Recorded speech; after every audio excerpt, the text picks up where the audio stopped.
C'est un pays qui aurait pu ne pas exister. Une monarchie qui aurait pu rester l'une des plus pauvres de la planète.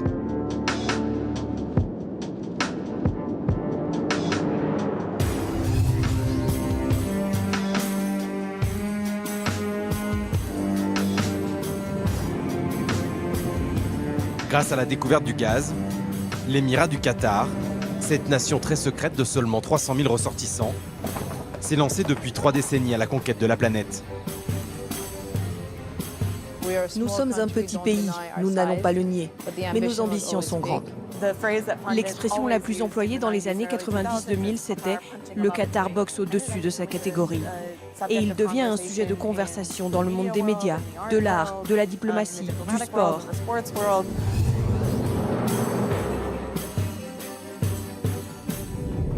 The winner to organize the 2022 FIFA World Cup is Qatar. Cet instant, quand tout le monde attendait l'enveloppe qui annonce « Qatar », je pense que c'est un moment inoubliable pour nous. Derrière cette ascension qui fascine autant qu'elle effraie, il y a une dynastie à la tête d'une monarchie absolue. Les Al Thani. Khalifa, le grand-père, a déclaré l'indépendance du Qatar. Son fils, Ahmad, en a fait le pays le plus riche au monde par habitant. Le petit-fils, Tamim, veut placer son royaume au centre de l'échiquier mondial. Je ne pense pas que les Qatariens agissent par pure vanité ou par envie d'attirer l'attention. C'est plutôt une nécessité fondamentale, due à leur positionnement dans cette région du monde. Avec sa capitale, Doha, cette péninsule à peine plus grande que la Corse se retrouve ballottée au gré des tensions dans le golfe Persique, entre les deux grands rivaux du monde musulman, l'Arabie Saoudite et l'Iran. C'est une réalité géopolitique. C'est un petit pays coincé entre de grandes puissances. Nous devons tout le temps naviguer à vue.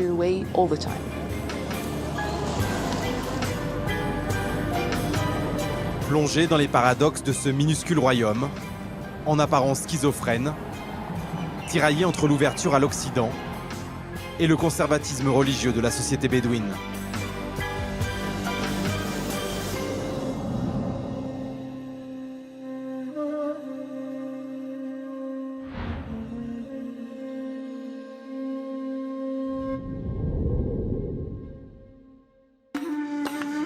Pour comprendre les contradictions de ce petit émirat, il faut remonter les pistes que les caravanes de nomades ont sillonnées pendant des siècles.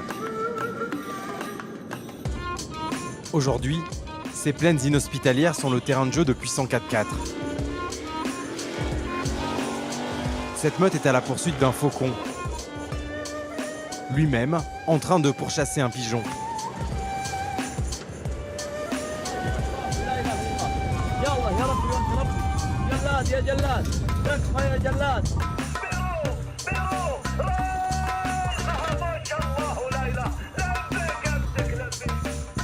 Cette compétition, retransmise en direct à la télévision, récompense la meilleure écurie de fauconnerie du Qatar.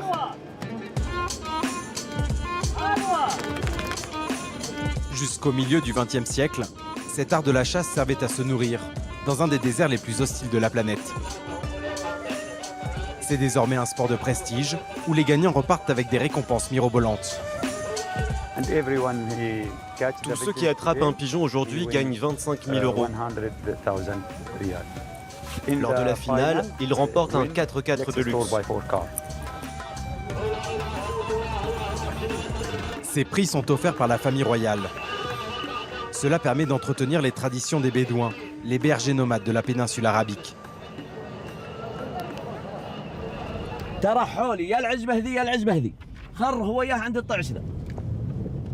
Le commentateur officiel, Ahmad Al-Jamil, est un des plus fervents défenseurs de cet héritage. Voici mon campement.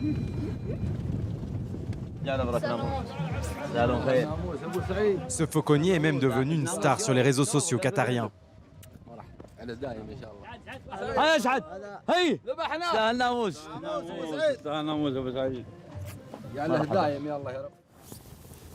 Ça va si je m'assieds comme ça?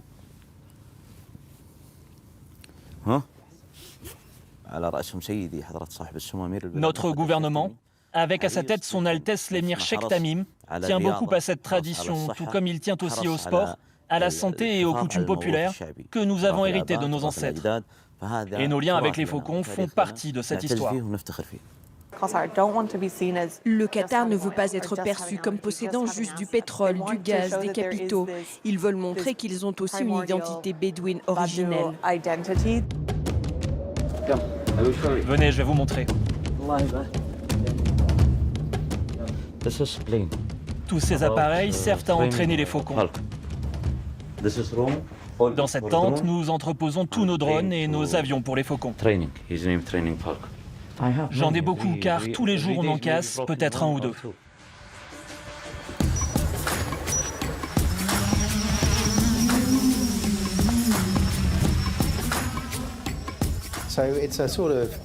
C'est une combinaison d'ancien et de moderne.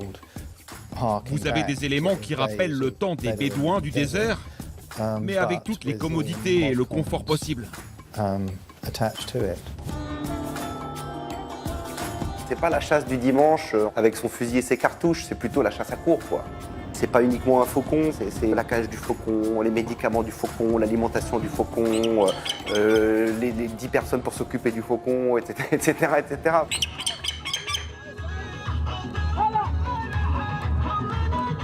Dans cette version folklorique de la société bédouine, les femmes restent invisibles. Ces Qatariens sont les héritiers d'une culture musulmane rigoriste, le wahhabisme, un courant religieux ultra-conservateur venu d'Arabie Saoudite au XVIIIe siècle. Encore aujourd'hui, de nombreuses lois qatariennes sont directement inspirées de la charia, la loi coranique. Au Qatar, la population est composée principalement de grandes tribus musulmanes sunnites qui ont toujours tissé des liens de parenté entre elles.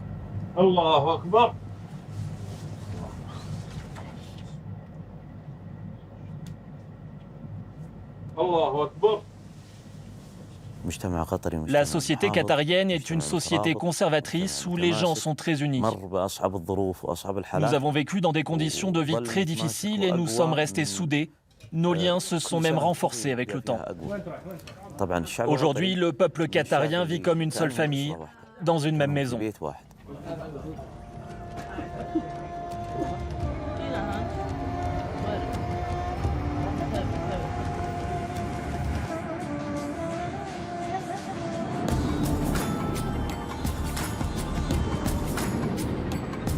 Mais en seulement 30 ans, les milliards des hydrocarbures ont transformé cette société à une vitesse et dans des proportions rarement vues dans l'histoire.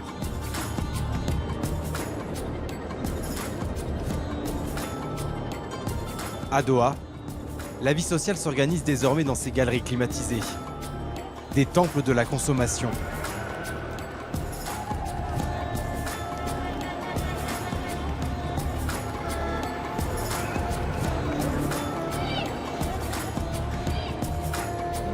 En tant qu'influenceur, Ahmad a été invité ce matin à faire la promotion sur les réseaux sociaux de marques de parfums. Une des passions des pays du Golfe. J'adore les parfums. Celui-ci a une odeur qui me plaît énormément. Il s'appelle « Ne m'oublie pas ».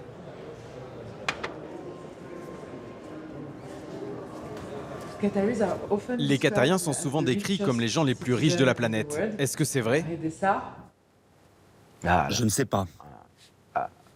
Je l'espère. Vous en pensez quoi, vous ?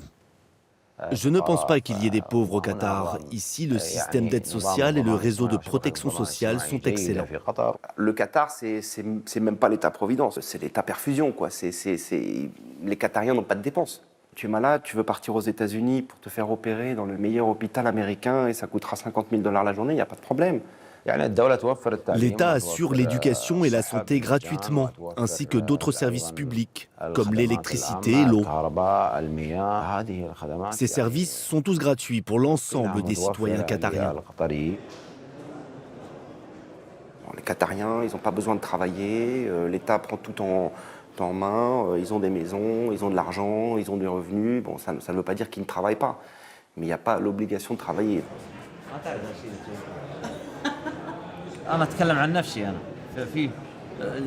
Je vous raconte ma journée type.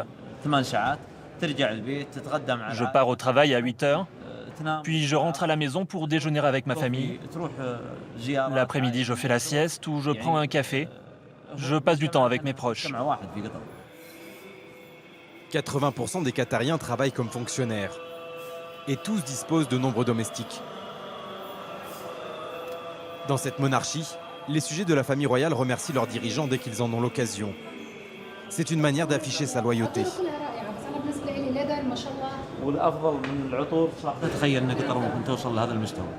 Je n'aurais jamais imaginé qu'on atteigne ce niveau de développement. Mais grâce à Dieu, son Excellence l'émir et son Altesse le Père de l'émir ont construit Doha et le nouveau Qatar. Cette modernisation à marche forcée s'est produite en une seule génération. Au 23e étage de cette tour qui lui appartient, Faisal bin Qassim Al Thani est considéré comme l'un des bâtisseurs du Qatar moderne. Ce prince fait partie d'une des branches de l'impressionnante dynastie des Al Thani. Comme l'islam le permet, les hommes peuvent épouser plusieurs femmes, et tous ont de très nombreux enfants.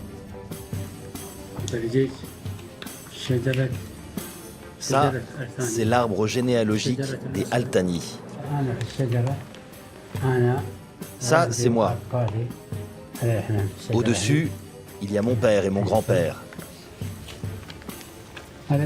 C'est un arbre généalogique resserré. Sinon, on serait des milliers sur cet arbre. Nous formons l'une des plus grandes familles du monde arabe. Les Al Thani prennent le pouvoir à Doha au début du 19e siècle.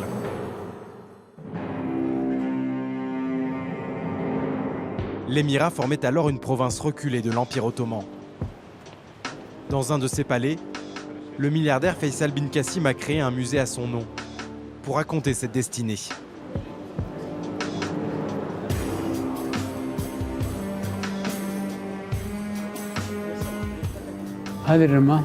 Regardez, ça, c'est le drapeau du Qatar.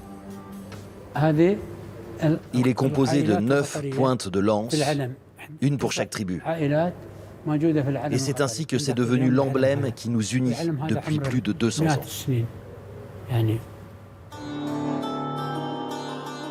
La plupart des 300 000 Qatariens descendent de ces tribus originelles. Car la nationalité ne se transmet que par le droit du sang, et dans cette société patriarcale, uniquement par celui du père. À la fin de la Première Guerre mondiale, l'Empire ottoman disparaît. Le Qatar passe sous protectorat anglais. À l'époque, voici à quoi ressemblaient les maisons du clan Al Thani. C'est une reconstitution que j'ai fait réaliser. C'est une réplique de notre village avant le pétrole. Tout est en terre battue.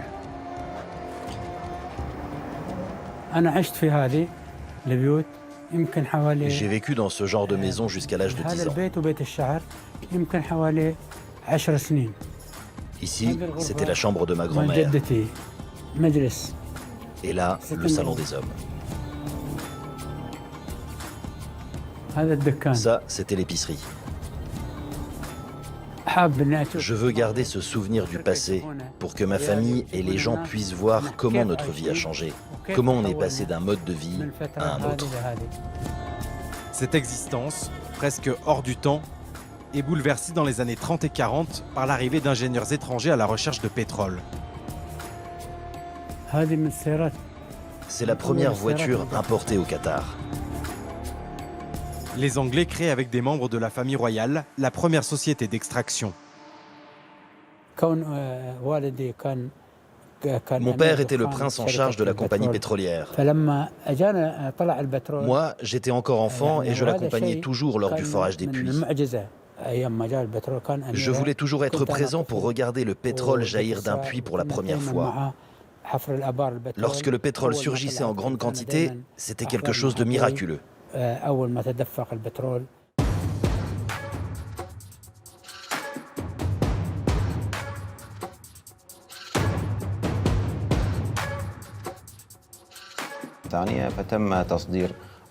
La première cargaison de pétrole a été exportée en 1949, ce qui a marqué une étape importante dans l'histoire du Qatar et a chamboulé l'économie nationale.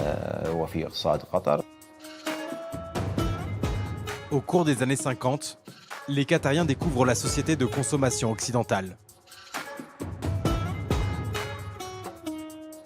Mais les réserves de pétrole se révèlent moindres que dans les pays voisins, qui connaissent une croissance beaucoup plus rapide. À la fin des années 60, les Anglais en pleine décolonisation ne veulent plus assurer la sécurité des principautés du Golfe.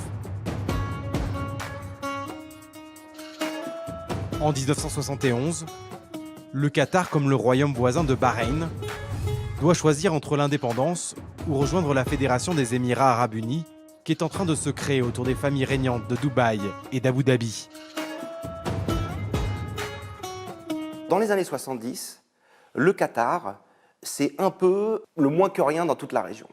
Par rapport à Abu Dhabi, par rapport à Dubaï, par rapport à Bahreïn, etc., ils sont considérés comme pas grand-chose. Le Qatar a cette espèce d'aigreur d'être mal considéré par les autres. La solution la plus évidente, c'était de former une seule union, et c'était le plan originel. Mais il y avait beaucoup de désaccords sur le mode de gouvernance. Vous aviez une multitude de familles régnantes.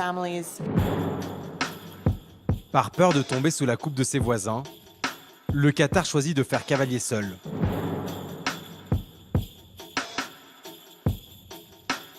C'est Khalifa, le grand-père de l'actuel émir, qui annonce l'indépendance à la télévision.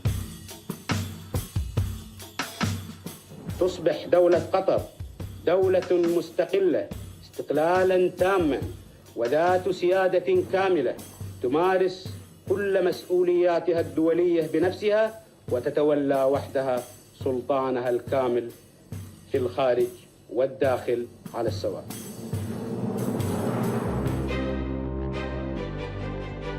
Cette annonce a été vécue comme une trahison par les autres monarchies du Golfe et n'a jamais été pardonnée. D'autant plus que dans les années qui suivent, un vaste gisement de gaz sous-marin est découvert. Au pouvoir à cette époque, l'émir Khalifa se méfie d'un développement trop rapide et ne croit pas dans l'exploitation du gaz. Lui préfère dépenser la rente pétrolière dans de longs voyages à l'étranger et déléguer à son ambitieux fils Ahmad l'exercice du pouvoir. بسم الله الرحمن الرحيم سيدي صاحب السمو أميرنا المفدى يشرفني أن أرحب بسموكم في قواتكم المسلحة بين جنود لكم. Ahmad, c'est un parcours assez classique des gens des familles royales du Golfe, formation en Angleterre, académie militaire, Sandhurst, et puis retour ensuite dans le gouvernement du Qatar. Il a un physique impressionnant.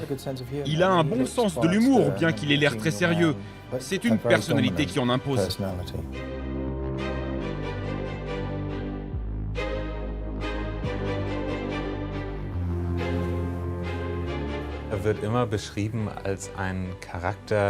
Il est toujours décrit comme un personnage plus grand que nature,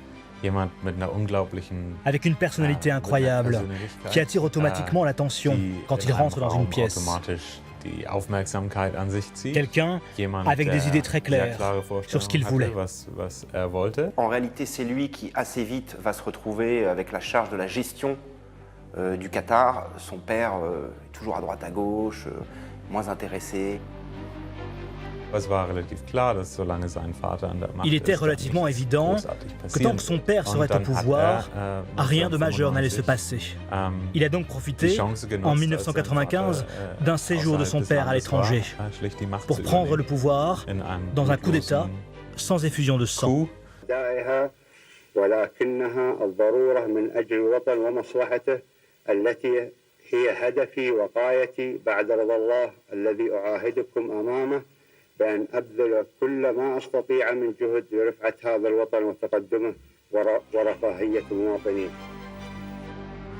Cette révolution de palais donne les pleins pouvoirs à Ahmad.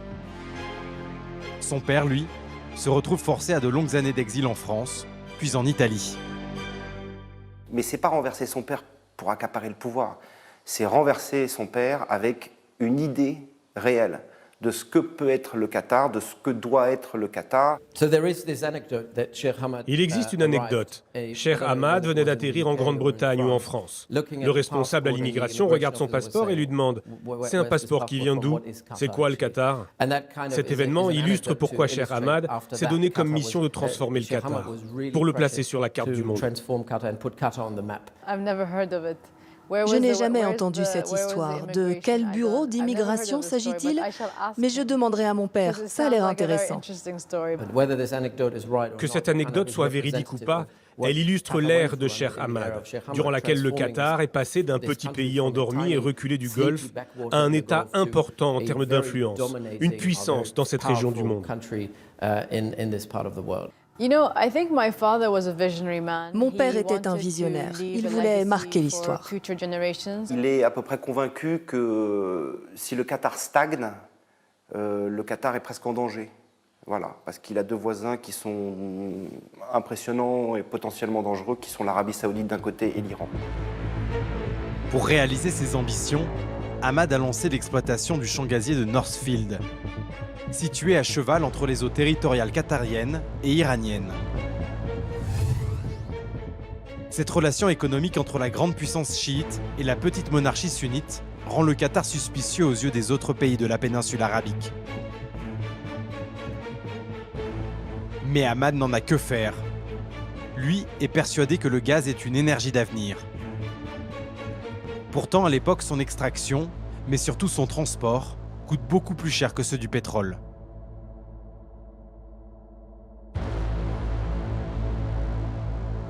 Et puis cette technologie est apparue, qui consiste à liquéfier le gaz, ce qui permet de le stocker sur des navires. Et alors, tout comme le pétrole, il peut être distribué partout dans le monde. Le tout nouvel émir s'endette lourdement auprès de banques occidentales et investit des milliards d'euros pour fabriquer des méthaniers. Ces navires emmagasinent le gaz dans des bonbonnes géantes sous forme liquide à une température de moins 167 degrés. C'est ce qu'on appelle le gaz naturel liquéfié. Il y avait des craintes à l'époque qu'il n'y ait pas de demande suffisante en gaz, que tout ça ne soit en fait qu'une bulle qui éclate et que tout cet argent soit perdu. Ils ont parié là-dessus, comme peu l'avaient fait avant lui. Si cela n'avait pas fonctionné, le Qatar aurait probablement été ruiné. La demande de gaz s'envole à la fin des années 90. Grâce à ces investissements, le petit royaume prend des années d'avance sur ses concurrents et joue désormais dans la cour des grands avec les géants russes et américains.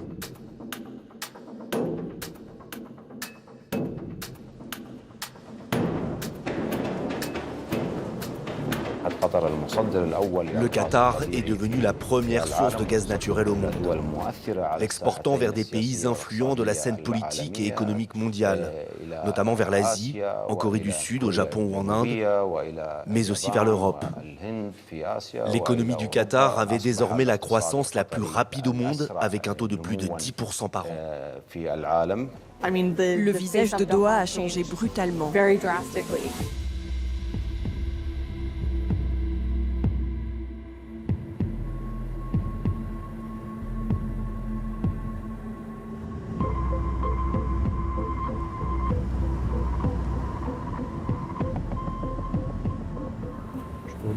Quand je suis arrivé ici, c'était que des dunes de sable. Il n'y avait pas cette voirie, c'était du sable. Il y avait juste le Sheraton qui était construit, hein, l'hôtel qui a la forme d'une pyramide, mais il n'y avait aucune tour. Et donc entre 2003 et 2008, ils avaient construit déjà une trentaine de tours pratiquement. Et puis après, ça a été l'explosion. Ça fait partie des miracles du désert.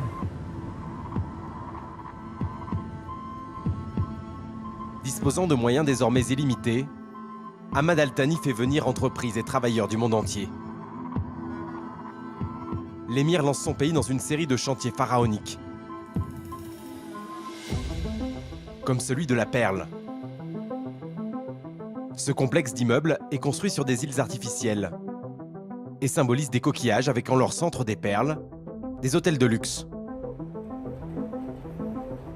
Spécialiste des travaux publics depuis plus de 40 ans, Christian Dumont a participé à la réalisation de plusieurs de ces grands projets. Cette station de métro, elle est impressionnante parce que c'est l'une des plus grandes du monde. La surface au Qatar ne compte pas. Ce n'est pas une question de surface, c'est vraiment une question, on peut le dire, de prestige. De la signature du contrat, estimé à 40 milliards d'euros, à la mise en service, il s'est écoulé moins de 10 ans. Du jamais vu dans ce secteur. Français, Allemands et Japonais se sont partagés ce juteux contrat pour réaliser le métro le plus luxueux du monde. Ils avaient un leitmotiv, il fallait faire ce qui est de mieux, qu'il n'y ait pas d'équivalent. Je crois qu'ils y sont bien arrivés. Donc là, c'est la Golden Class. C'est un genre de velours, oui, avec du cuir sur les appuis-têtes. Le coût du billet est 5 fois plus élevé ici que dans la zone économique de l'arrière du train. Il y a 3 classes. Il y a la Golden Class, la Family Class et puis la classe normale. C'est un peu à l'image du Qatar? C'est encore à l'image du Qatar, oui. Oui.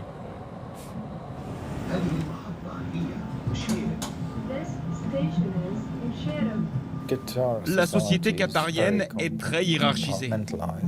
Tout en haut de l'échelle, vous avez les Qatariens. C'est une société parallèle, c'est autre chose, c'est une bulle au-dessus. Vous n'allez pas aller dans un commerce et trouver un commerçant ou un caissier qatarien, ça n'existe pas. Vous seriez bien en peine, en visitant Doha, de rencontrer un Qatarien.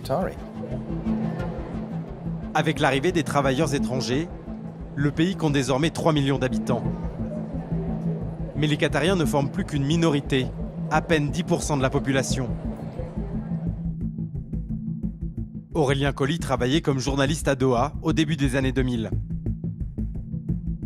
En dessous des Qatariens, vous avez les cadres supérieurs. Alors les cadres supérieurs, essentiellement, c'est vrai, c'est souvent des Occidentaux. Ils ont des salaires très conséquents, une qualité de vie très conséquente. Généralement, il y a un package. Vous avez le salaire, mais vous avez l'école pour les enfants qui est prise en charge, vous avez la voiture, vous avez la maison. C'est des conditions vraiment idylliques. Et puis ensuite, vous avez le bas de l'échelle. Le Qatar est une des sociétés les plus inégalitaires du monde. Ces petites mains venues de pays pauvres remplissent toutes les tâches subalternes. Comme tous les étrangers, ils n'ont qu'un permis de résidence conditionné à l'exercice d'un travail et sont expulsables à tout moment. Vous avez une armée comme ça de nettoyage. Le Qatar, il n'y a pas un papier par terre, il n'y a pas un mégot, c'est clean, quoi. C'est normal. Ils ont je ne sais pas combien de dizaines, de centaines, de milliers de gens qui viennent du Népal, du Bangladesh ou autres, ou même des pays d'Afrique maintenant, et qui sont dans la rue en train de nettoyer avec un petit balai, dans les immeubles en train de balayer, etc. Donc c'est toujours tout propre. Ce ne sont pas que les ouvriers sur les chantiers, c'est partout.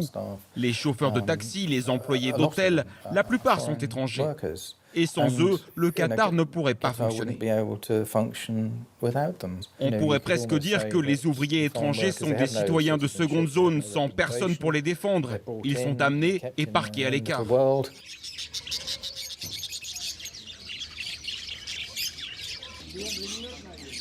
Dans le souk de la capitale, ces vendeurs portent la tenue traditionnelle bédouine. En apparence, ils peuvent passer pour des locaux.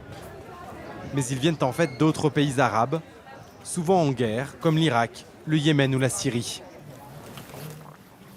Salam alaikum. Je m'appelle Khaled Al-Kaja, d'origine syrienne. Je vis au Qatar depuis 22 ans.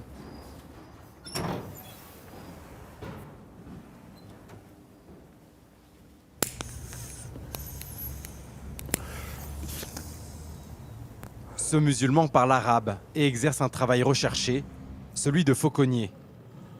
Et pourtant, il ne pourra jamais demander la nationalité qatarienne. Je gère ce magasin spécialisé dans l'achat, la vente et l'entraînement de faucons venant du monde entier. Une vie de luxe, vous savez, cela exige beaucoup de monde, d'employés.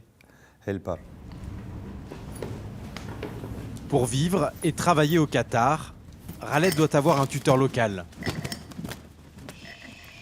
C'est ce qu'on appelle la kafala. Un système de contrôle social que ces étrangers ne peuvent pas critiquer devant une caméra.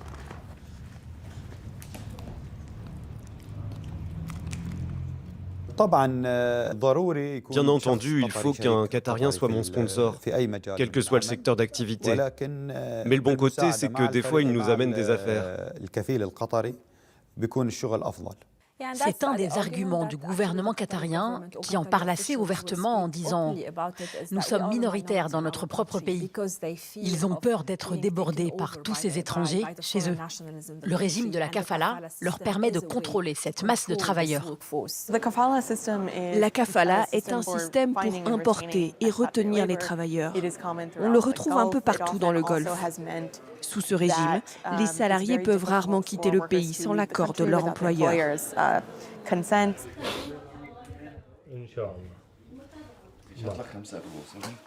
Khaled et ses amis sont venus au Qatar pour trouver de meilleures conditions de vie et de salaire.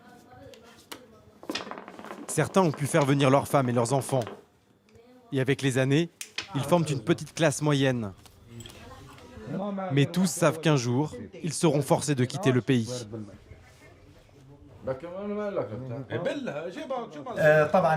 Nous resterons ici tant que les affaires sont bonnes. Dieu merci, tout va bien. Nous resterons dans la mesure du possible. Mais en fin de compte, le but est de rentrer chez nous. Personne ne désire quitter son pays, sa famille. Mais c'est ici que se trouve notre gagne-pain. Si j'avais suffisamment d'argent, je ne resterais pas ici une minute de plus.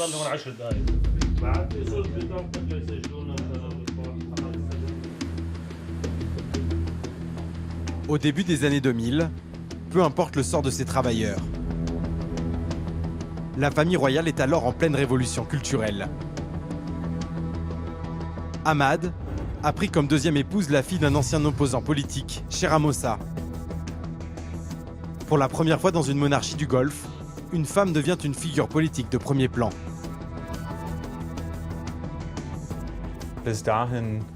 Jusque-là, les habitants de la région et du monde entier ne savaient souvent pas à quoi ressemblaient les épouses du dirigeant.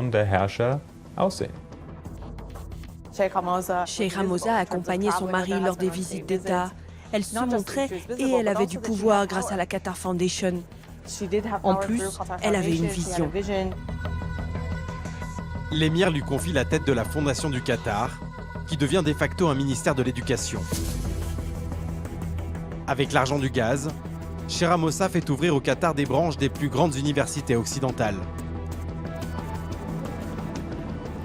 L'enseignement se fait en anglais et les étudiants obtiennent en théorie des diplômes équivalents à ceux de leur maison mère.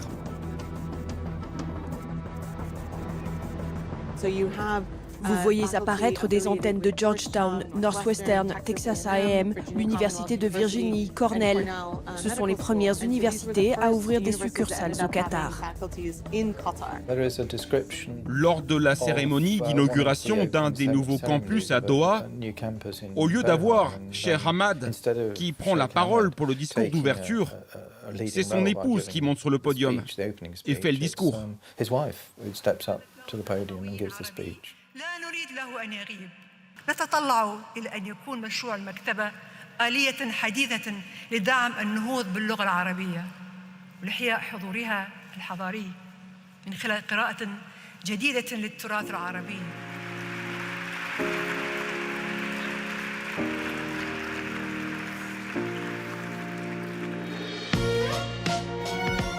Lors de leurs déplacements à l'étranger, cette émancipation se reflète dans les vêtements du couple. Shera Mossa porte des tenues glamour tout en respectant les codes islamiques. Ne pas montrer ses cheveux, ni porter de décolleté. C'est elle qui va casser le code de la baya noire austère chez les femmes en y rajoutant de la mode, en y rajoutant un peu de fantaisie. Encore aujourd'hui, c'est une icône de la mode. Lors de ses déplacements, elle est habillée par les designers parmi les plus branchés. Plusieurs pages Instagram sont dédiées au look de Shera Mossa. C'était révolutionnaire. Elle a repoussé plein de limites. Je pense que Sheikh Hamza a ouvert la voie pour que d'autres femmes qatariennes aient un rôle public. Aujourd'hui, les autorités sont fières de mettre en avant cette nouvelle génération de femmes, parfaitement anglophones, comme porte-parole des instances les plus importantes du pays. En tant qu'État, nous donnons la priorité absolue à l'éducation. Les femmes ont beaucoup pesé pour cela. Sheikh Hamza va énormément faciliter finalement l'émancipation et l'ouverture d'une société qatarienne ultra conservatrice à l'époque. Certaines de ses filles sont aussi devenues des figures publiques connues. Parmi les 7 enfants du couple, celle qui semble le plus marcher dans les pas de sa mère est la princesse Mayasa.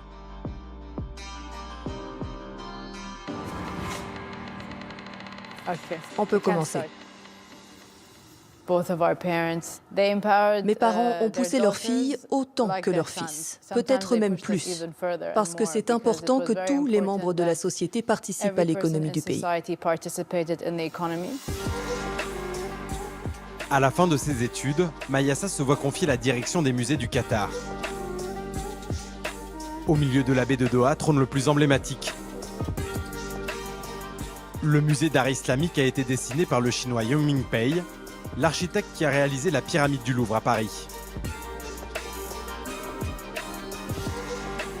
Juste à côté, Mayasa a supervisé la construction du musée national de Doha. Cette rose des sables a été imaginée par Jean Nouvel.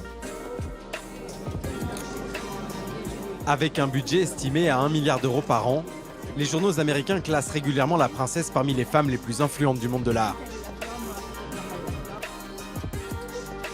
À travers son fonds d'investissement, la monarchie qatarienne fonctionne comme une entreprise familiale dont le nom doit se vendre comme une marque. Le royaume se rêve même en destination touristique.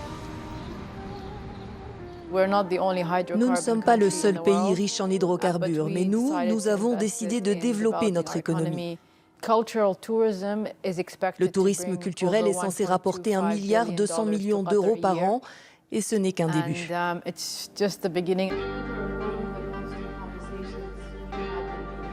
Aussi à l'aise avec les artistes que des stars du football comme David Beckham, Mayasa incarne ce nouveau Qatar globalisé.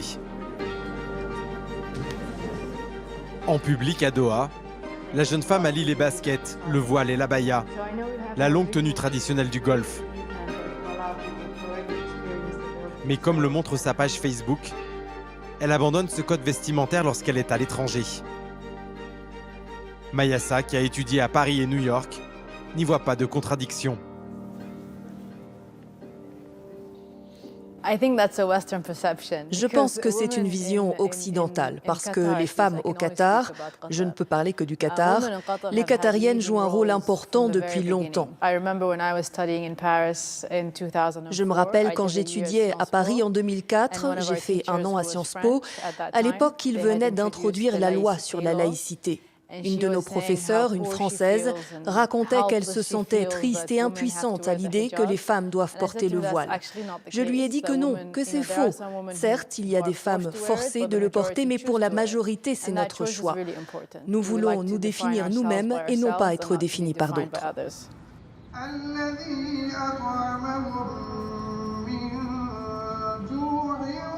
Durant les années 2000, la famille royale introduit des réformes aux lois islamiques, notamment pour supprimer la tutelle des hommes sur les femmes. Mais au sein d'une société encore très religieuse, ce vent de libéralisme rencontre de fortes résistances. Sur le papier, les relations hors mariage ou l'homosexualité restent passibles de lourdes peines de prison. Dans les faits, les autorités ferment les yeux, surtout pour les étrangers.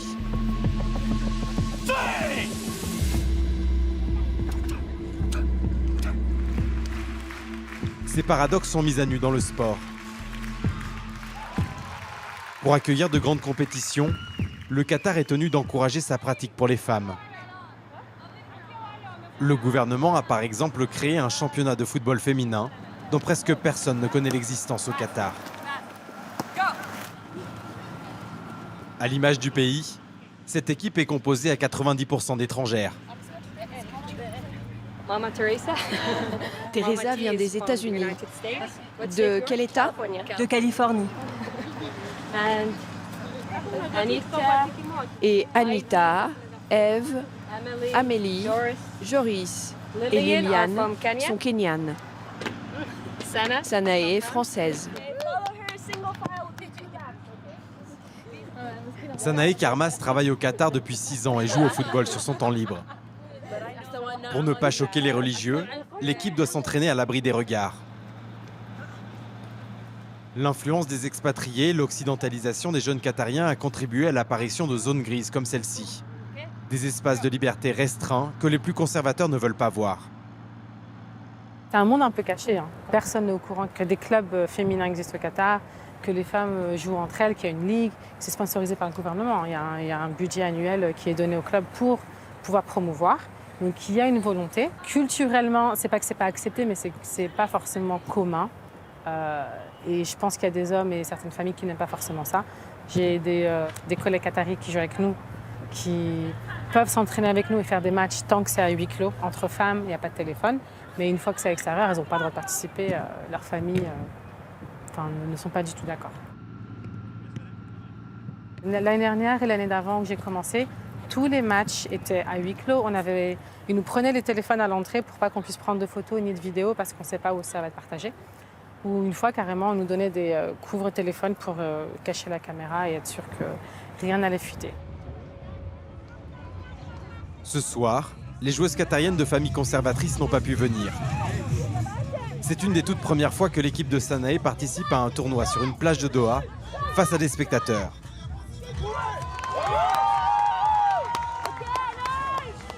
Au Qatar, le port du voile n'est pas obligatoire.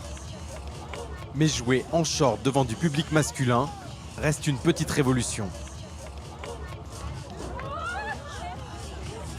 Depuis qu'ils ont eu la Coupe du Monde, ils ont dû un peu s'ouvrir au monde et notamment montrer qu'ils avaient des femmes qui jouent au foot. Récemment, je dirais ça fait 2-3 ans, ça commence un peu plus à s'ouvrir. Je vois des femmes courir, faire leur jogging dans la rue et ça devient de plus en plus normal et pas forcément choquant. Améliorer son image à travers le sport est une technique de propagande bien connue. Pour animer l'ambiance de stades bien souvent vides, l'Émirat a encouragé la création de clubs de supporters.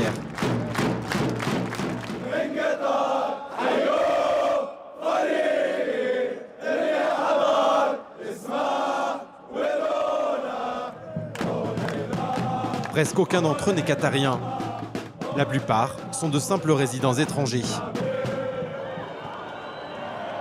Et sur la pelouse, c'est pareil.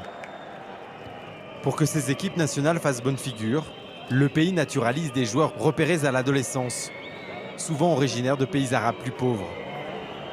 Aujourd'hui, c'est l'un des rares moyens d'obtenir le passeport qatarien.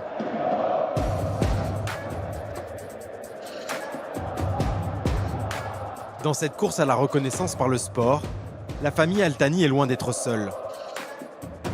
Depuis la fin des années 2000, les monarchies du Golfe se livrent à un affrontement par procuration dans le football européen. Les Émirats arabes unis se sont offerts le club de Manchester City. L'Arabie saoudite vient d'acheter le club de Newcastle. Le Qatar, lui, a parié sur le Paris Saint-Germain.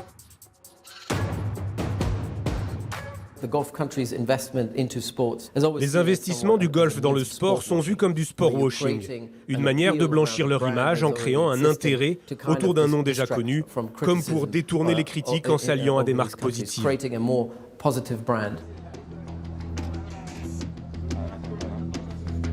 Au-delà des résultats sportifs, les stars du club servent à promouvoir le Qatar sur les réseaux sociaux.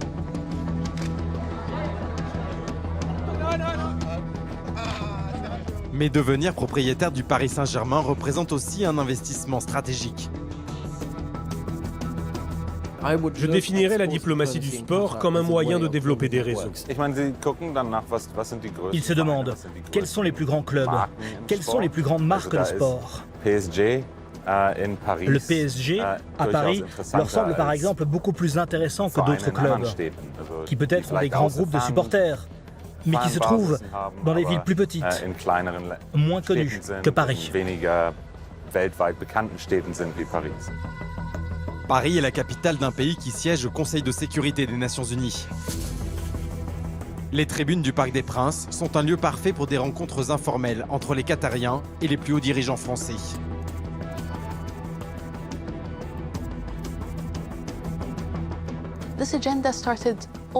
Cette politique a commencé il y a presque 20 ans. Si on regarde l'aspect diplomatique, je pense que c'est une des conséquences positives de notre investissement dans le secteur du sport.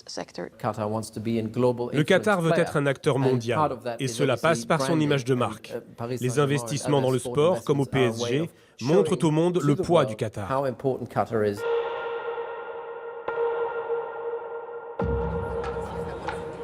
Dans cette guerre d'influence, le Qatar postule en 2010 pour l'organisation de la Coupe du monde de football. Face à lui, les États-Unis, l'Australie ou la Corée du Sud paraissent favoris. Mais la pétromonarchie déploie des moyens financiers considérables pour convaincre les membres de la FIFA. Jusqu'à aujourd'hui, aucune procédure judiciaire n'a prouvé que le Qatar avait acheté la Coupe du monde. Mais dans une enquête interne, la FIFA elle-même a reconnu ce qu'elle appelle des conduites douteuses.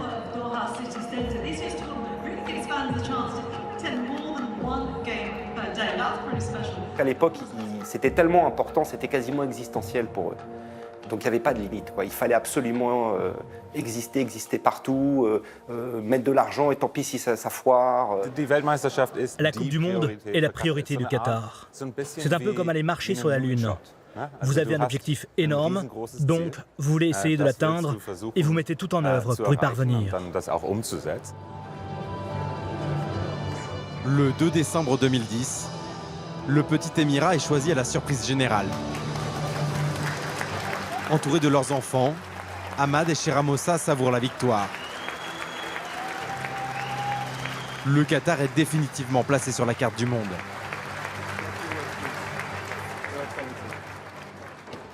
Thank you for giving Qatar a chance, and we will not let you down. You will be proud of us, you will be proud of the Middle East, and I promise you this.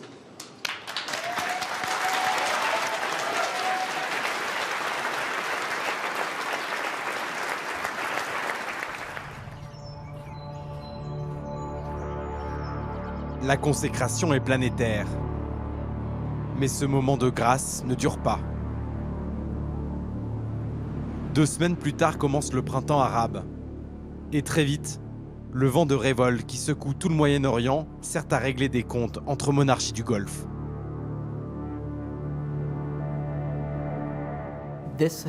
Lorsque le printemps arabe a démarré au début des années 2010, le Qatar sortait d'une décennie de victoires. Dans les années 2000, tout leur avait souri, en termes d'influence, de soft power, voire de pouvoir au sens strict. Tout semblait possible avec la puissance financière et les réseaux dont ils disposaient. Et puis il y a aussi une part d'arrogance, de penser que quoi qu'ils entreprennent, ils vont l'accomplir, le réussir. Fin décembre 2010, la rue tunisienne réclame la chute de Ben Ali, le dictateur au pouvoir. Dans les semaines qui suivent, le mouvement de révolte se propage de la Tunisie à l'Égypte, la Libye, la Syrie, le Yémen, et même le petit royaume voisin du Qatar, le Bahreïn, se soulève.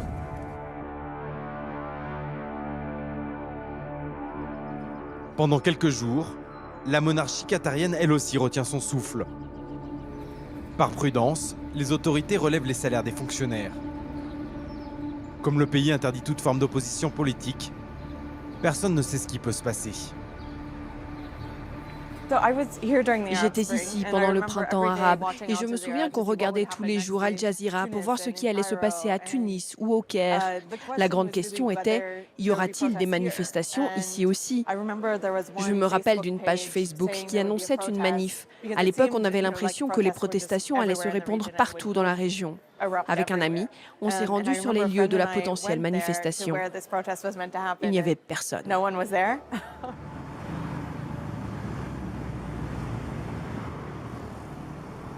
La première raison, c'est le niveau de redistribution des richesses. On a des richesses colossales pour 300 000 Qatariens. 300 000 Qatariens qui ont les 3e réserves de gaz du monde, quoi. Donc l'argent coule à flot, les Qatariens ont ce qu'ils veulent. C'est évidemment plus facile d'être l'émir du Qatar et de n'avoir que 300 000 citoyens à écouter que d'être, par exemple, le président des États-Unis face à 350 millions de personnes.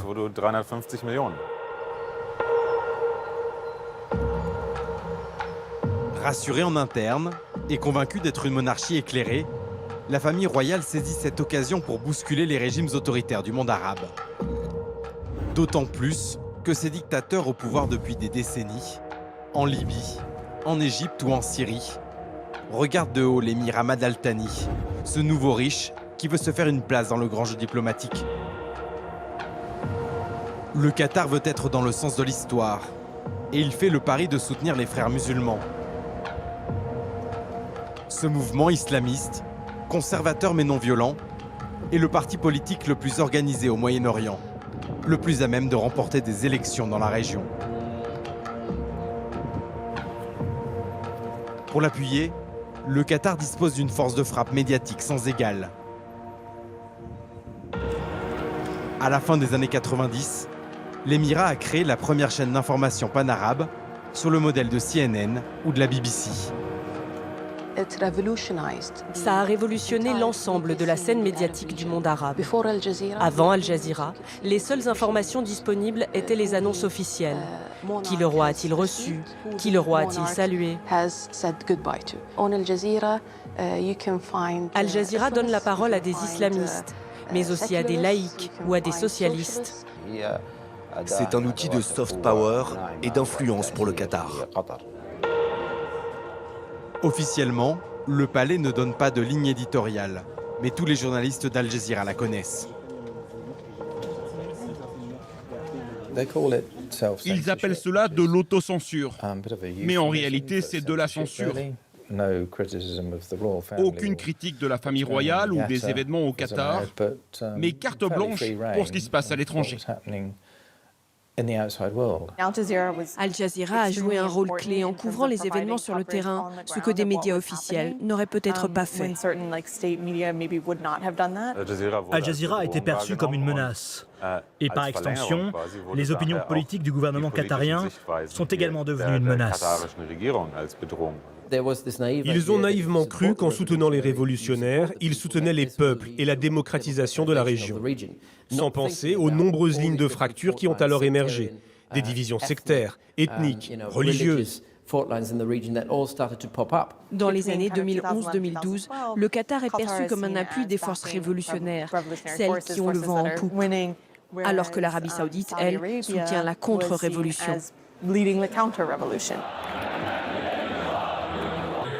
Face au Qatar, l'Arabie saoudite et ses alliés soutiennent le retour des militaires partout où c'est possible. L'Égypte devient rapidement le terrain d'affrontement principal.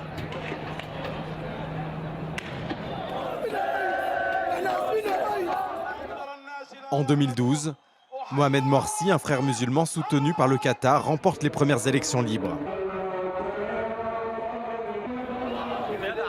Un an plus tard, l'armée égyptienne, financée par l'Arabie saoudite et les Émirats arabes unis, reprend le pouvoir par un coup d'État. L'Occident, effrayé par la montée de l'islamisme, laisse faire. Le Qatar se retrouve alors totalement isolé sur la scène internationale. Face aux contre-révolutionnaires, en voyant comment les Émirats arabes unis et l'Arabie saoudite étaient revenus en arrière sur des progrès acquis pendant le printemps arabe et qu'ils n'avaient pas les moyens de s'y opposer, les Qatariens ont pris conscience, nous sommes à l'été 2013, que leur politique pour les printemps arabes est en train d'échouer, voire a échoué.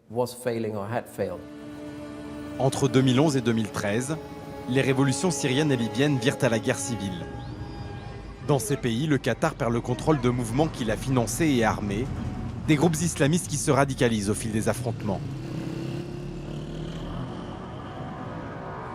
Cet épisode vient alimenter les accusations de financement du terrorisme. Et cet argument sera employé pendant des années contre la famille Al Thani.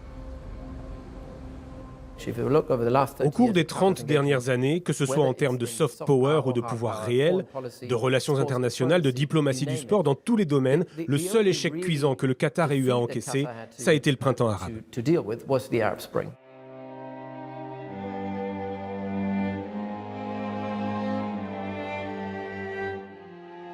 Ces tensions internationales ont-elles aggravé les problèmes de diabète de l'émir?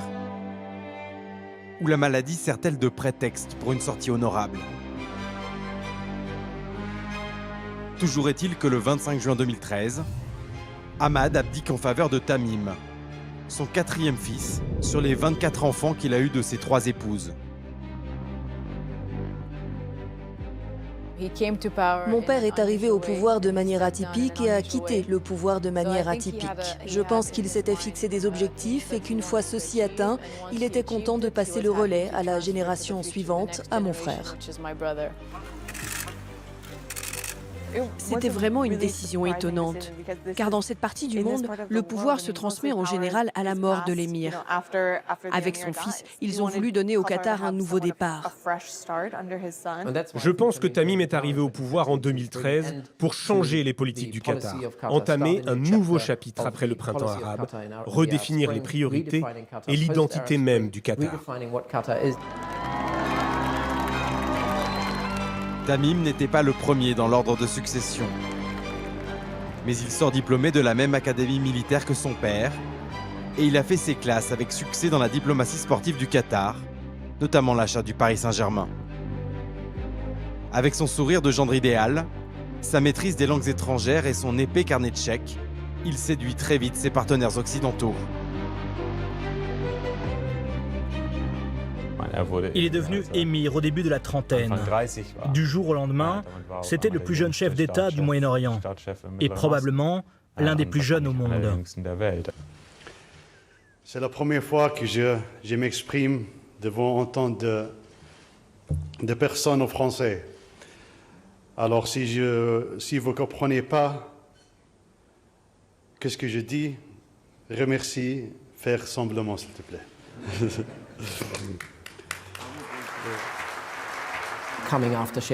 Marcher dans les pas de Cheikh Ahmad n'était pas facile. Tamim pense un peu comme un militaire. Il a le sens du devoir, il travaille dur. Lorsque Cheikh Tamim a pris le pouvoir, tout le monde le décrivait comme un technocrate. Son premier discours se focalisait sur les questions internes. وقطر دولة متطورة ذات مرافق ومؤسسات حديثة يبلغ فيها معدل الدخل الفرد على أعلى المستويات في العالم. غادر سموه منصبه وقطر أشبه ما تكون بورشة بناء لا تتوقف عن العمل. Sa première mission, faire de la Coupe du Monde un succès. La capitale est alors un immense chantier qui vit au rythme de la folie des grandeurs. Aux portes de Doha, des villes nouvelles sortent de terre pour accueillir les équipes et les supporters. Le Royaume a investi 200 milliards d'euros. C'est 150 fois plus que pour les Coupes du Monde en France ou en Allemagne. 6 stades flambant neufs sont inaugurés, comme cet immense stand bédouine, qui peut accueillir 60 000 spectateurs. Des infrastructures d'entraînement jusqu'aux vestiaires, en passant par les loges VIP, tout a été fait pour impressionner les visiteurs étrangers.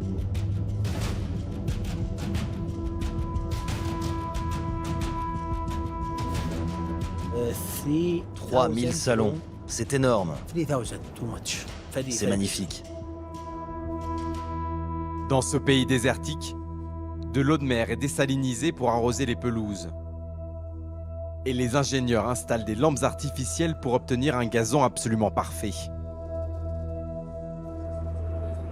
Au départ, la compétition devait se jouer au début de l'été, quand les températures dépassent les 50 degrés. Les stades ont donc dû être équipés d'un système de climatisation, du jamais vu dans des enceintes à ciel ouvert. La climatisation pour les joueurs et les terrains part d'ici. L'air est envoyé jusqu'à la ligne de touche. Par contre, pour les spectateurs, l'air frais se diffuse depuis les tribunes. Venez, je vais vous montrer.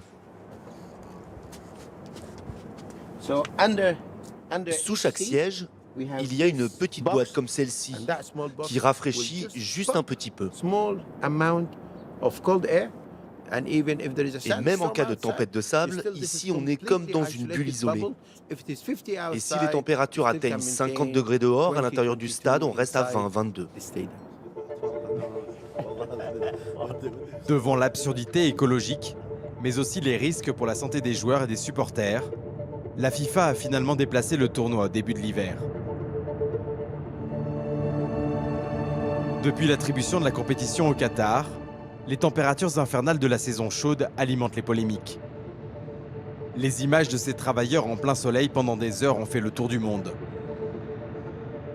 Pour obtenir des réformes, les organisations de défense des droits de l'homme, et même quelques footballeurs, menacent depuis des années d'appeler au boycott. La réponse de l'Émirat à ces critiques est d'organiser des visites pour les journalistes dans quelques camps modèles. Selon moi, c'est le meilleur camp de tout le Qatar. En termes d'emplacement, d'entretien, tout. Je suis très heureux et satisfait de la gestion. Ici, nous avons les toilettes. Et vous payez un loyer? Non, non, tout est pris en charge par l'entreprise. Le logement, la nourriture, le transport, la lessive, tout.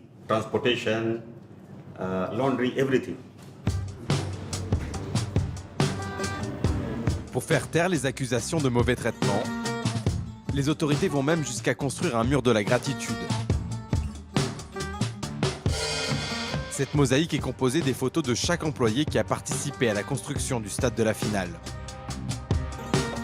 Alors il y a tous les métiers, hein. Ça va des menuisiers aux maçons, en passant par les ingénieurs, etc., etc. Évidemment, quand on connaît les polémiques qui entourent la construction des stades de la Coupe du Monde, ce mur de la gratitude, il sonne un peu faux. C'est vrai que c'est un peu bizarre, parce que quand vous arrivez devant le stade et que vous voyez ces visages, la première question que vous vous posez, c'est est-ce que c'est le nombre de personnes qui sont mortes sur le chantier? Depuis 2010, une guerre des chiffres fait rage entre le gouvernement et les ONG internationales. Dans cette monarchie, le droit de grève et les syndicats n'existent pas. Pendant cette décennie de grands travaux, aucun organisme indépendant n'a pu défendre les droits des travailleurs, ni comptabiliser les décès.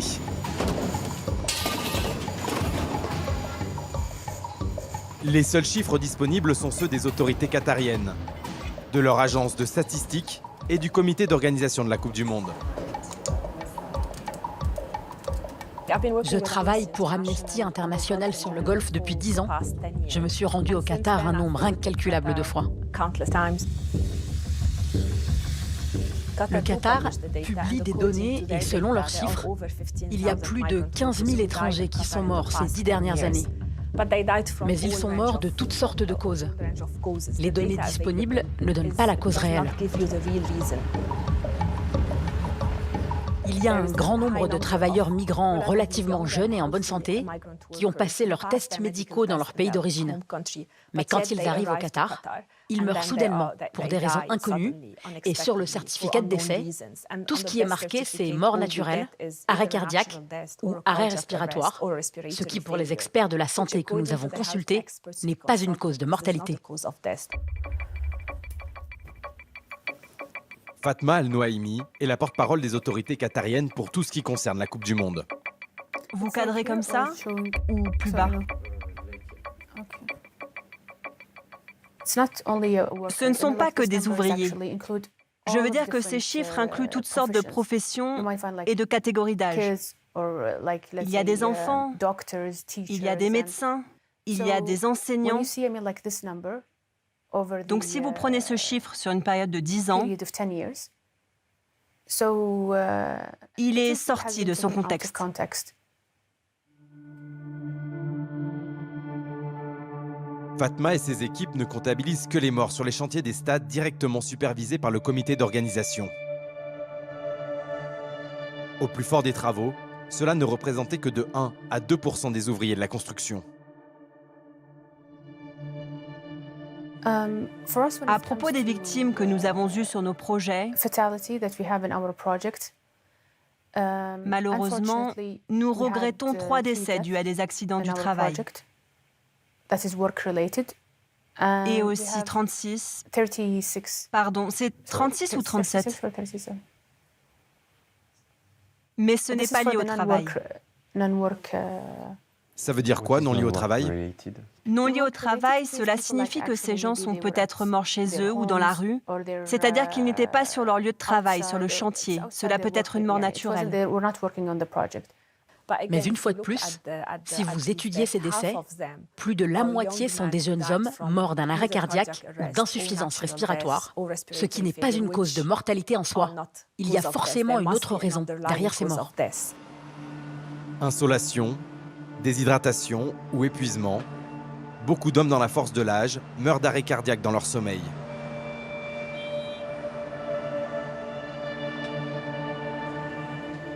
Leur nombre ne sera jamais connu.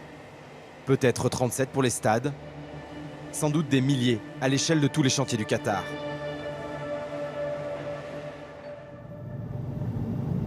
Pour découvrir les conditions de vie de ces petites mains, il faut s'éloigner du centre de Doha à la nuit tombée.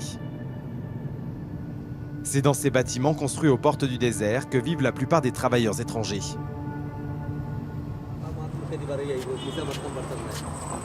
Eux ne sont pas employés par le comité d'organisation de la Coupe du Monde, mais dans des entreprises privées sur la construction d'autoroutes, d'hôtels ou de centres commerciaux. Et tous connaissent des histoires de collègues tombés sur les chantiers.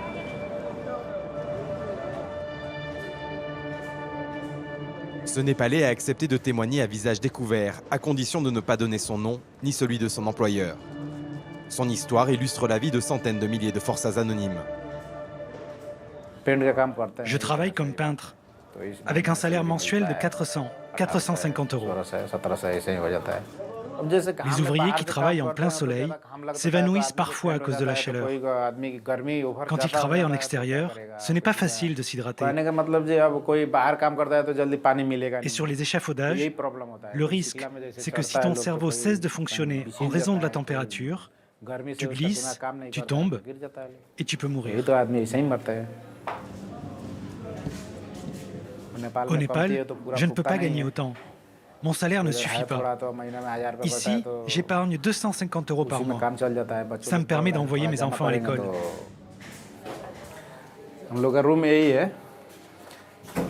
C'est ici qu'on habite. On dépose nos chaussures et nos vêtements à l'entrée. Et là, c'est la cuisine où on prépare nos repas.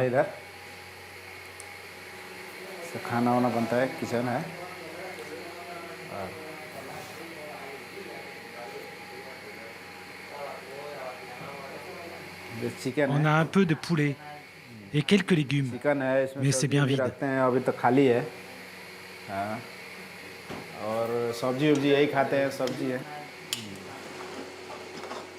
Oui, c'est sale, mais qu'est-ce qu'on peut y faire?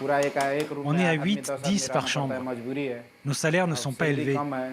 On s'en sort comme on peut. Dans cet appartement sans climatisation, une quarantaine d'hommes s'entassent et se partagent le loyer.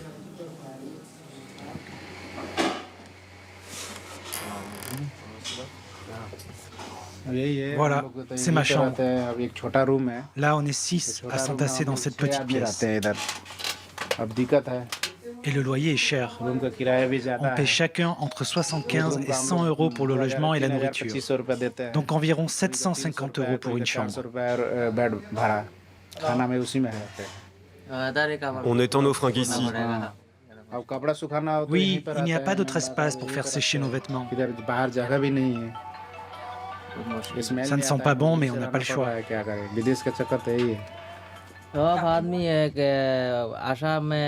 On espérait tous qu'en partant travailler dans un autre pays, on pourrait se payer une maison et une voiture. Mais dès qu'on arrive, on se rend compte que ce rêve n'est qu'une illusion. C'est dur. La vie n'est que douleur. Vous savez ce que c'est la douleur?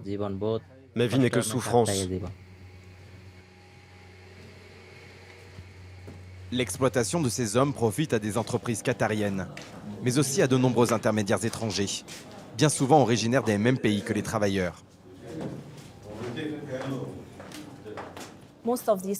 La plupart des entreprises même les plus grandes, dépendent de sous-traitants. Elles n'emploient pas nécessairement les ouvriers directement, mais demandent à d'autres sociétés de leur fournir de la main-d'œuvre, et c'est là que les abus apparaissent. Plus on descend dans la chaîne de production, plus il y a d'abus. L'argument utilisé parfois, c'est de dire « c'est la faute des employeurs, pas des autorités qatariennes, ce n'est pas à nous de régler ça ». Mais c'est le gouvernement qui tolère cette culture de l'impunité. Sous pression de la communauté internationale, le Qatar a annoncé des réformes. Introduction d'un salaire minimum de 250 €, ouverture d'un bureau de l'Organisation internationale du travail, et en 2020, les autorités ont aboli la kafala, la tutelle obligatoire pour les étrangers. Mais dans les faits, ces lois tardives sont loin d'être appliquées. Le problème qu'on est en train de découvrir, c'est que la réalité ne correspond pas aux promesses.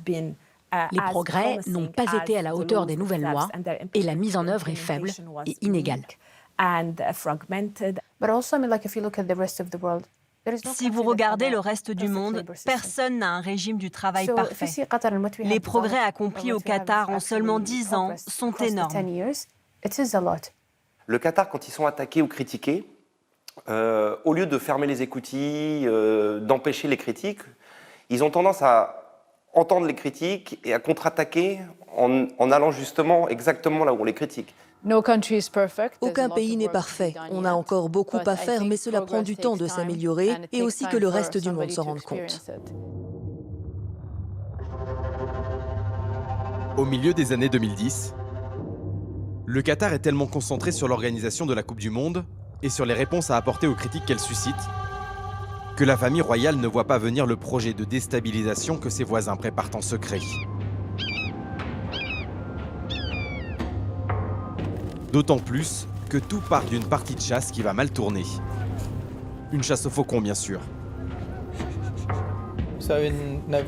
En novembre 2015, un groupe de princes arabes, parmi lesquels des membres de la famille Al Thani, ont organisé un voyage pour chasser la houbara dans le désert.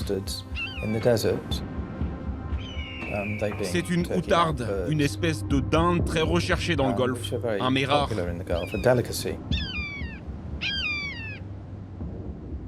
Ils ont quitté le Qatar à un convoi de 4x4 qui a traversé le désert jusqu'au sud de l'Irak et ils ont monté leur camp.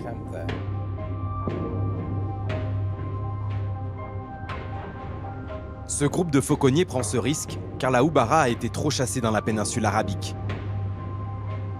Cette proie, recherchée pour de prétendues vertus aphrodisiaques, ne vit plus à l'état sauvage que dans des territoires reculés ou en guerre, comme la Syrie ou l'Irak.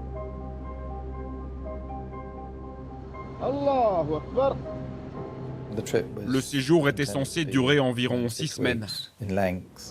C'était une drôle de destination, mais ils étaient entourés de gardes armés et pensaient sûrement que cela suffirait à les protéger.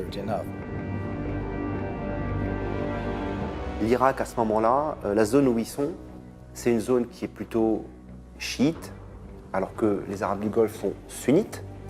Et c'est une région qui est contrôlée par des milices qui sont proches de l'Iran. Un matin, des islamistes ont fait leur apparition au camp et les ont tous pris en otage. La présence de membres de la famille royale fait grimper les enchères dans des proportions astronomiques. Cela multiplie les intermédiaires et groupes armés chiites qui veulent leur part de la rançon. Milices irakiennes, Hezbollah libanais et gardiens de la révolution iranien. Des groupes classés comme terroristes en Occident.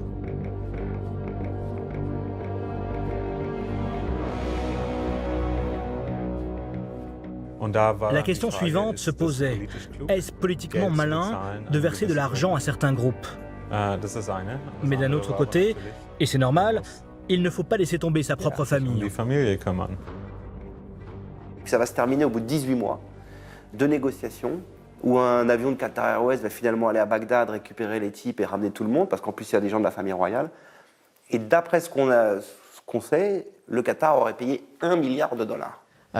Pour les Saoudiens, on aurait dit un transfert direct de la part du Qatar d'une énorme somme au profit de l'Iran. C'est le moment où ils se sont dit « on doit les arrêter, stopper le Qatar ».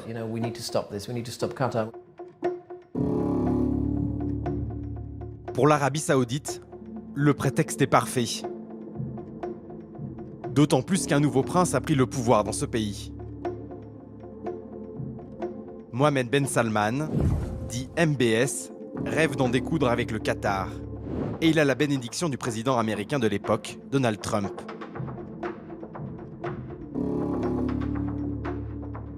Les Saoudiens et leurs alliés accusent Doha de financer des groupes terroristes, comme au temps du printemps arabe.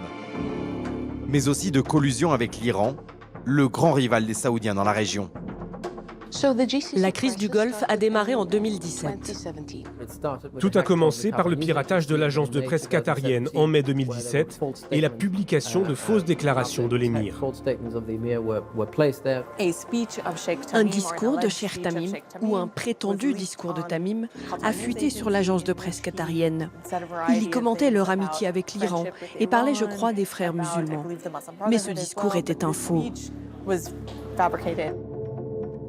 Des pirates informatiques réussissent à faire publier de fausses déclarations de Tamim Al-Thani, comme celle-ci. L'Iran constitue une puissance islamique régionale qui ne peut pas être ignorée et qu'il est imprudent de confronter. L'idée était de mobiliser le public local et régional contre Cheikh Tamim, en l'accusant d'être trop proche de l'Iran et des frères musulmans. Ces faux discours sont utilisés par l'Arabie saoudite et ses alliés pour déclencher un embargo. Le 5 juin 2017, un blocus terrestre, aérien et maritime est décrété contre le Qatar. La seule frontière par laquelle transitent les camions qui approvisionnent le pays est fermée.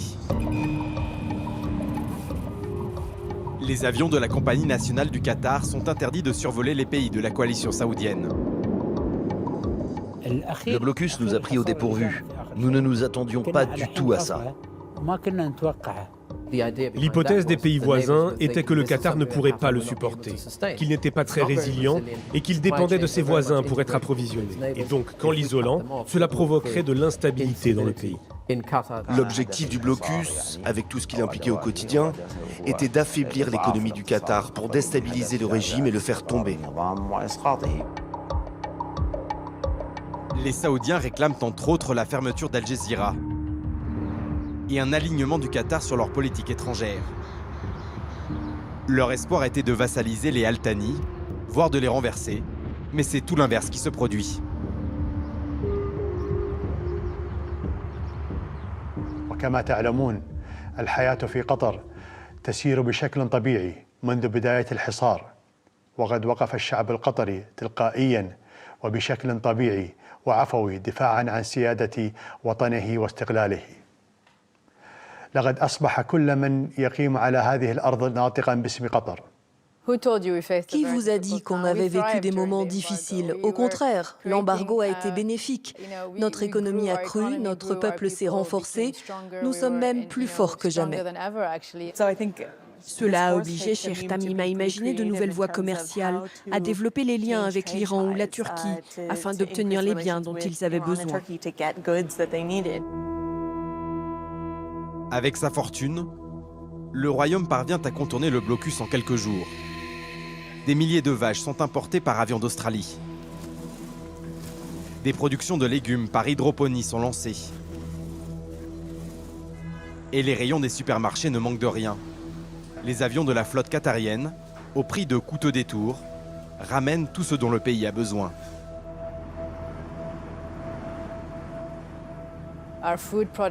Avant, nous importions de la nourriture et nous sommes devenus un pays exportateur.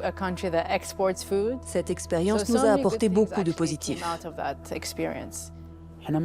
Nous n'avons pas senti qu'il y avait un blocus. Ça n'a pas affecté nos infrastructures. Ni l'aéroport, ni le port, ni les métros n'avaient une minute de retard. Rien. Nous étions tous unis.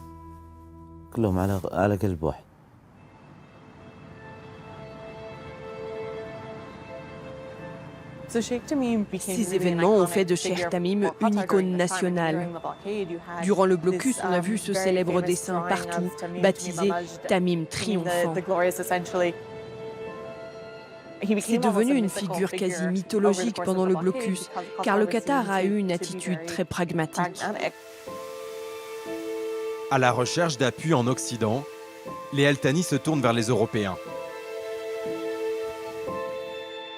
La monarchie leur achète des armes à tout va, pour dissuader ses voisins, mais surtout pour s'assurer du soutien diplomatique anglais, français, allemand ou italien. Pour la coalition arabe, le blocus tourne au fiasco. Mais le prince héritier saoudien, MBS, parvient à semer le doute au sein de la FIFA sur la capacité du Qatar à accueillir la Coupe du Monde. En 2018, le Qatar était sous pression à propos de l'organisation de la Coupe du Monde. Ses voisins ont alimenté le débat car ils y ont vu une opportunité de retirer la compétition au Qatar et de l'attribuer à d'autres. L'Arabie saoudite a même proposé de co-organiser le tournoi.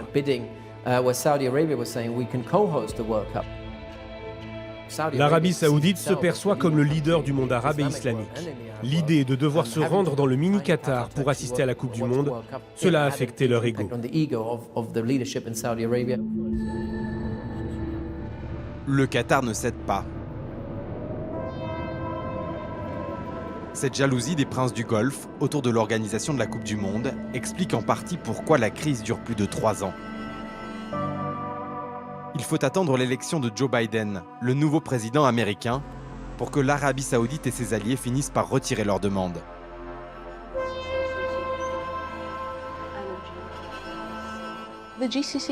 La crise du Golfe a pris fin lors d'une rencontre en janvier 2021 en Arabie saoudite.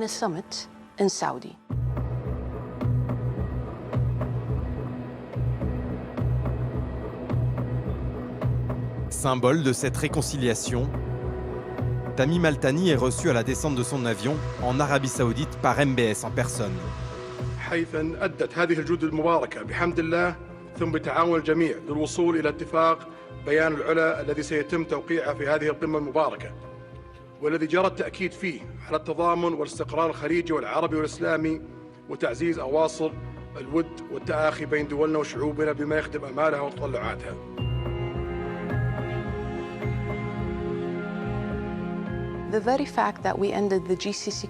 Le fait que la crise ait pris fin sans que le Qatar ait fait la moindre concession montre bien que les accusations envers nous n'étaient pas fondées.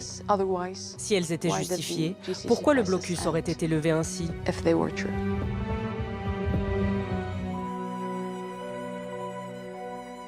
Le Qatar sort vainqueur de ce bras de fer.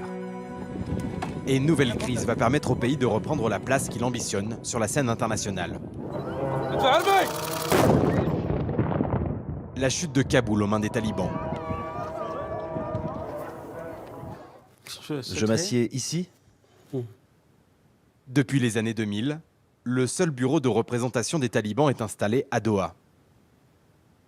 Souheil Chahine officie comme porte-parole de leur diplomatie à l'étranger.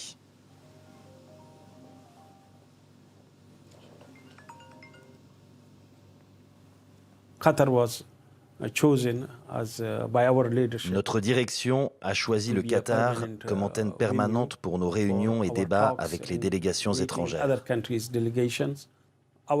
Les familles des membres du bureau politique ont été envoyées ici, à Doha. J'étais parmi les premiers à arriver et à ouvrir ce bureau.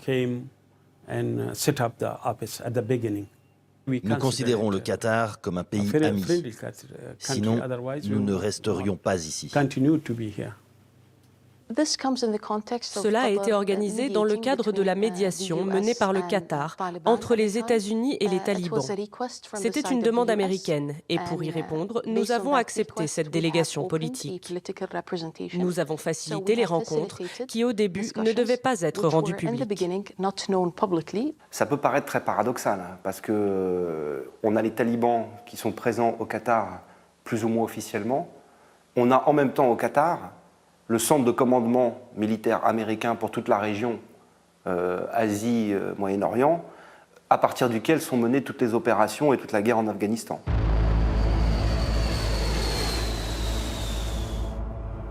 Depuis la fin des années 90, le Qatar héberge la plus grande base américaine de la région, à Al Udeid.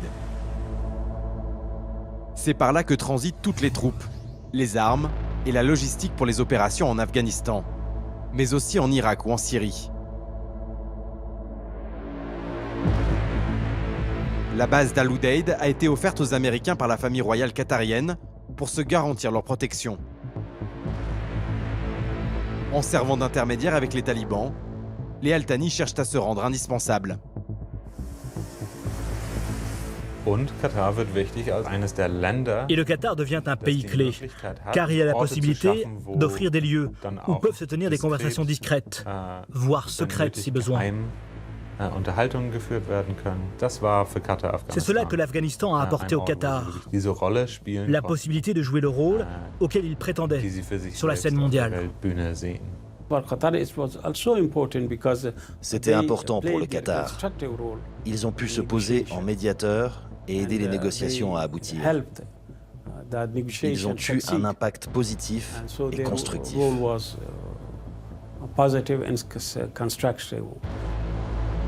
Dans le plus vieil hôtel de luxe de Doha, cette diplomatie de l'ombre débouche sur un accord de paix signé en février 2020. Le Qatar offre ainsi aux Américains une sortie au bourbier afghan. Les talibans, eux, promettent de respecter un processus de transition démocratique.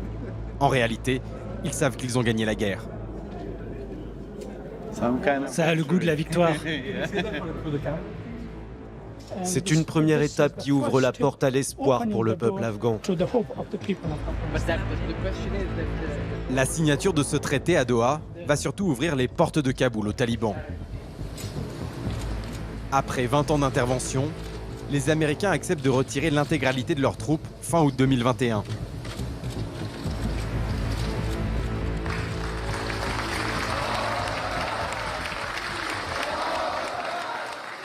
Et en août 2021, la situation implose. Les talibans avancent plus vite que prévu. Les forces gouvernementales n'arrivent pas à les retenir. Les troupes américaines et occidentales présentes à Kaboul se précipitent pour quitter le pays. On voit ces avions, des réfugiés qui veulent échapper au chaos ambiant. Les Qatariens saisissent cette opportunité. Eux ont les réseaux pour parler aux talibans. Nous avons tous été pris par surprise à la mi-août. On a reçu un coup de fil à 5 h du matin, disant qu'on devait s'attendre à recevoir des milliers de personnes au Qatar. Beaucoup considèrent cette évacuation aérienne comme la plus importante de l'histoire moderne.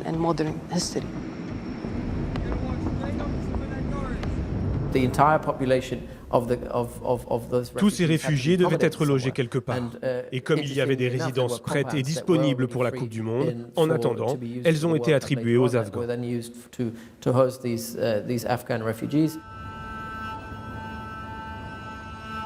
En quelques semaines, 60 000 Afghans transitent par ces lotissements en attendant d'avoir des visas pour leur destination finale.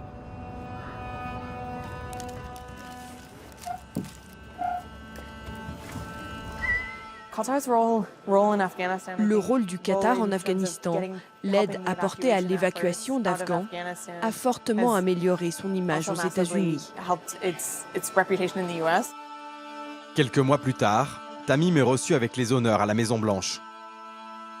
Le Qatar se voit même décerner le titre d'allié majeur des États-Unis en dehors de l'OTAN. Ce statut donne accès aux armes américaines les plus sophistiquées. Welcome you to the White House. 50 years of partnership. You're not that old, but 50 years of partnership. I think we demonstrated that how solid and how strong we can work together and cooperate on what we did in Afghanistan. We're very proud that we managed to evacuate tens of thousands of people of Afghanistan. Welcome. Thank you, sir. Welcome.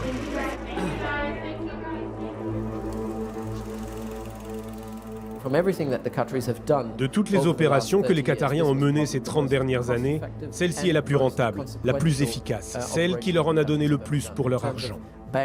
En termes d'influence, aucun autre investissement, que ce soit dans le sport, l'économie, la finance, rien n'a été aussi efficace que de parier sur les talibans.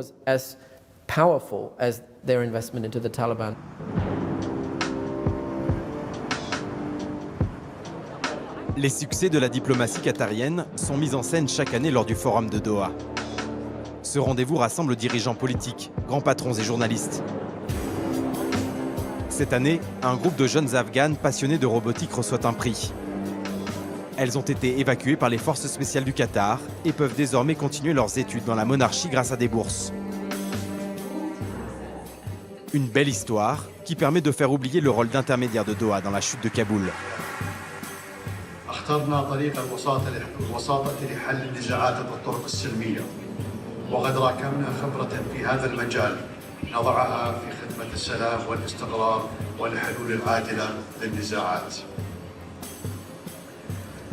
On sent que Tamim, il a envie maintenant, voilà, ça y est, on existe.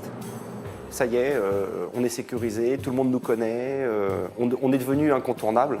On ne pourra pas se faire écraser demain par l'Arabie Saoudite comme les Irakiens avaient écrasé les Koweïtiens. On ne pourra pas se faire écraser par l'Iran. Donc maintenant, on calme un petit peu le jeu. Voilà. Moi, j'ai un peu le sentiment que j'ai.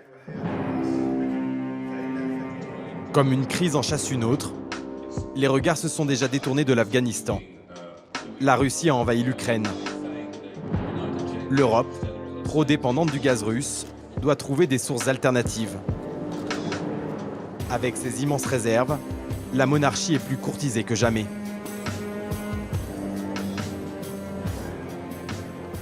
En invitant quelqu'un comme le président Zelensky à prendre la parole en direct, cela envoie un signal sur le positionnement du Qatar sur la scène internationale. Le Qatar a clairement mis ses œufs dans le panier occidental. Il garde des relations avec la Russie ou la Chine sur les questions d'énergie, mais à la différence des Saoudiens ou des Émiriens, les Qatariens n'essayent pas de garder un pied dans les deux camps. Dans la confrontation qui émerge entre l'Est et l'Ouest, le Qatar est dans le camp occidental. Comme vous le savez, avec la guerre russo-ukrainienne, l'Europe doit chercher d'autres sources de gaz naturel. Et le royaume du Qatar trône désormais au sommet de cette industrie.